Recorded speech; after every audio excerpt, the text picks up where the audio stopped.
మేడగది దైనందిన ధ్యానమాలిక ప్రపంచంలోని 35 భాషల్లో ప్రచురితమవుతున్న అనుదిన ధ్యానాల పుస్తకం. తెలుగు భాషలో 1953 సంవత్సరం నుండి నేటి వరకు అనగా గత 72 సంవత్సరాలుగా నిరాటంకంగా ప్రచురితమవుతూ 3 తరాల క్రైస్తవ పాఠకులను దేవునితో తమ అనుదిన నడకలో బలపరుస్తున్న అనుదిన ధ్యానాలు ఇప్పుడు యూట్యూబ్లో మీకోసం.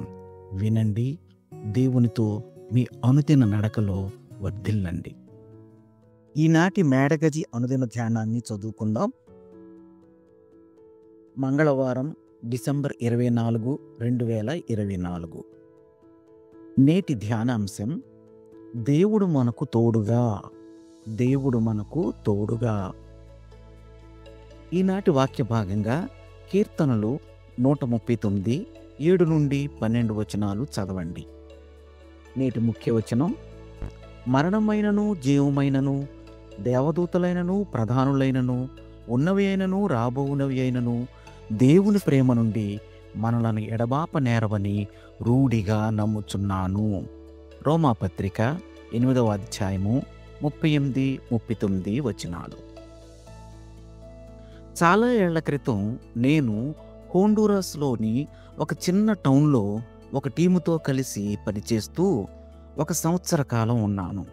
క్రిస్మస్ దగ్గర పడుతుండగా ఉత్సాహంగా ఉండడానికి బదులు నాలో దిగులు మొదలైంది.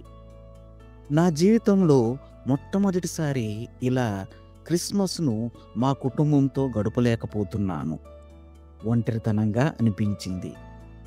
క్రిస్మస్ ముందు రోజు సాయంత్రం దూరం నుండి పాటలు వినిపించాయి. కిటికీలోంచి చూస్తే వీధిలో కొంతమంది క్రిస్మస్ పాటలు పాడుకుంటూ ఊరేగింపుగా వస్తున్నారు. ఆ ఊరేగింపు మొదటి వరుసలో ఒక బాలుడు, ఒక బాలిక యోసేపు మరియల వేషధారణలో ఉండగా వారి వెనుక కొందరు క్యాండిల్స్ పట్టుకుని వస్తున్నారు. వారు ప్రతి ఒక్క ఇంటి ముందు ఆగి ఆశ్రయం కోసం వేడుకుంటూ ఒక పాట పాడుతున్నారు.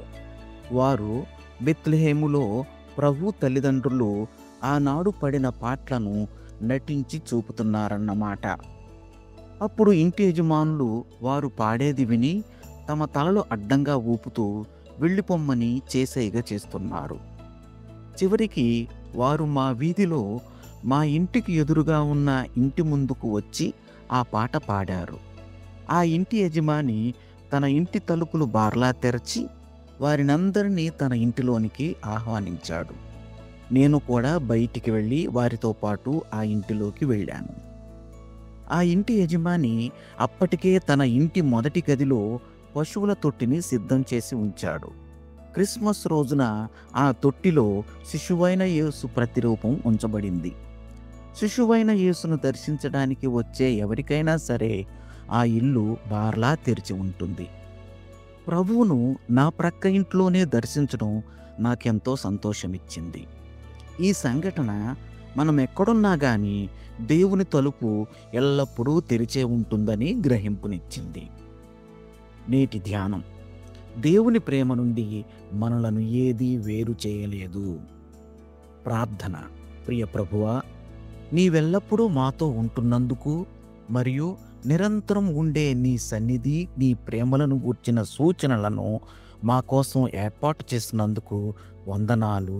ఆమేన్.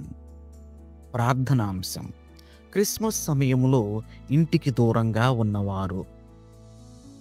తన అనుభవాన్ని ఈనాటి ధ్యానంగా మన కోసం రాసి పంపినవారు మేరీ న్యూమాన్, జార్జియా, అమెరికా.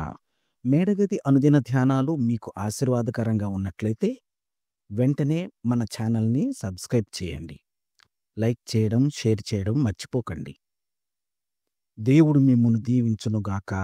ఆమేన్.